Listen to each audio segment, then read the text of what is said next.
حضرت حذیفہ بن یمان رضی اللہ عنہ، ان کے بارے میں آتا ہے کہ وہ ایک لشکر کے ساتھ کسریٰ کے دربار کے اندر جاتے ہیں۔ کسریٰ کا دربار، کسریٰ دسترخوان پر ان کو بٹھاتا ہے۔ ایک بڑی سپر پاور ریاست ہے کسریٰ کی ریاست۔ دسترخوان پر بیٹھے ہوتے ہیں، ان کے ساتھ اور بھی صحابہ کرام اور بھی ان کے ساتھی موجود ہوتے ہیں۔ ایک لقمہ ان کے ہاتھ سے گر جاتا ہے۔ حضرت حذیفہ رضی اللہ تعالیٰ عنہ ہاتھ آگے بڑھا کر اس لقمے کو اٹھاتے ہیں اور اس کو صاف کرتے ہیں۔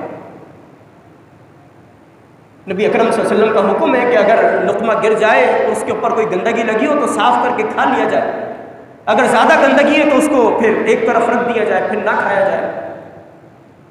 حضرت حذیفہ جب اس عمل کو کرنے لگتے ہیں تو برابر میں ایک صحابی بیٹھے ہوتے ہیں، وہ ان کو کونی مارتے ہیں اور پھر ان کے قریب آ کر کہتے ہیں کہ اے حذیفہ، تم ایک بڑی سپر پاور ریاست کے مرکز میں، اس کے دربار میں، کسریٰ کے دربار کے اندر بیٹھے ہو، یہ کس قسم کی عجیب و غریب سی تم حرکت کر رہے ہو؟ اگر کسریٰ نے دیکھ لیا، اس کے درباریوں نے، اس کے وزیروں مشیروں نے دیکھ لیا تو وہ ہمارا مذاق اڑائیں گے کہ مسلمان تو بڑے ندیدے ہیں، مسلمان تو ایک ایک لقمے کے اوپر پل پڑنے کے لیے تیار ہے۔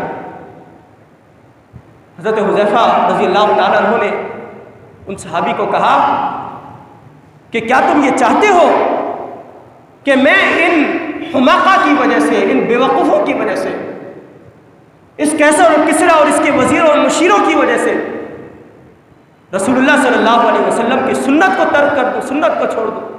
یہ میرے لیے ممکن نہیں ہے۔ وہ لقمہ اٹھایا، اس کو صاف کیا اور پھر کھا لیا۔